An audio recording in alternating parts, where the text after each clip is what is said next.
Hello, my dear friends.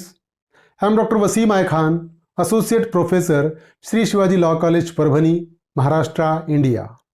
So today's point of discussion will be a definition of summons and warrant case which comes under the भारतीय नागरिक सुरक्षा संहिता 2023। तो आज के lecture में हम समन्स केस की और वारंट केस की डेफिनेशन डिस्कस करने वाले हैं। तो आगे बढ़ने से पहले अगर अभी तक आपने मेरे चैनल को सब्सक्राइब नहीं किया है तो सब्सक्राइब कर लीजिएगा और बेल नोटिफिकेशन को प्रेस करिएगा ताकि जब कभी भी मैं नया वीडियो अपलोड करूं तो उसका नोटिफिकेशन आप तक पहुंचे। तो चलिए स्टार्ट करते हैं समन्स एंड वारंट केस की डेफिनेशन को। तो सबसे पहले हम समन्स केस की डेफिनेशन डिस्कस करेंगे। सेक्शन 2(x) ऑफ भारतीय नागरिक सुरक्षा संहिता 2023। Summons case means a case relating to an offense and not being a warrant case. So, the summons case means a case relating to an offense and not being a warrant case.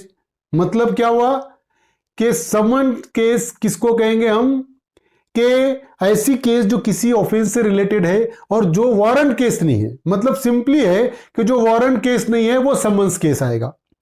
तो अब अपने को जरूरी है क्या है देखना कि वारंट केस देखना जरूरी है, तभी हमको समझ में आएगा कि वारंट केस की डेफिनेशन देखे तो ये वारंट केस है, उसको छोड़ के बाकी सारे केसेस कौन से हो जाएंगे, समन्स केस हो जाएंगे। तो देखिए कि offence for which the punishment is up to 2 years will be a summons case. Normally if the punishment for the offence is up to 2 years not exceeding 2 years then that particular case comes under the category of summons case। तो ऐसा offence जिसकी punishment 2 साल तक की है, 2 साल से ज्यादा नहीं है, 2 साल तक की अगर पनिशमेंट है तो वो ऑफेंस का जब केस चलेगा तो वो समन्स केस कहलाएगा। ठीक है, 2 साल तक की पनिशमेंट वाले जितने ऑफेंसेस है वो समन्स केस में आएंगे।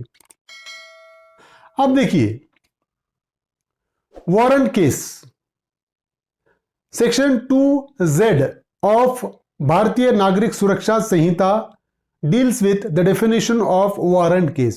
Warrant case means a case relating to an offense punishable with death, imprisonment for life, or imprisonment for a term exceeding 2 years.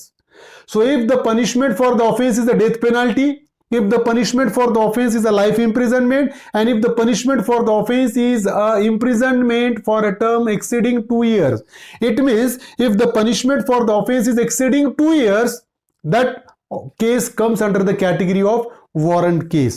तो यहां पर मतलब अगर हम इस डेफिनेशन को और शॉर्ट करते हैं तो एक ही बात ध्यान में रखना है कि 2 साल से ज्यादा, 2 साल तक की पनिशमेंट वाला समन्स केस है। 2 साल से ज्यादा अगर पनिशमेंट कोई ऑफेंस में है तो वो ऑफेंस वारंट केस में डील होगा। 2 साल तक की पनिशमेंट वाला समन्स केस, 2 साल से ज्यादा पनिशमेंट है, चाहे वो 2 साल हो, चाहे 5 साल हो, चाहे 7 साल, 10 साल, लाइफ इंप्रिजनमेंट, डेथ पेनल्टी, ये सारे केसेस वारंट केस में आएंगे। तो ये था बेसिक डिफरेंस समन्स केस और वारंट केस का। 2 साल तक की पनिशमेंट है तो समन्स केस किसी ऑफेंस में, 2 साल से ज्यादा अगर पनिशमेंट है किसी ऑफेंस में तो वारंट केस की डेफिनेशन में आएगा। तो यही था सारा डेफिनेशन दोनों समन्स केस की और वारंट केस की। उम्मीद करता हूं कि आपको समझ में आया होगा। अगर समझ में आया है तो मेरे चैनल को सब्सक्राइब कीजिए और इस लेक्चर को ज्यादा से ज्यादा स्टूडेंट तक शेयर कीजिए। Thank you very much.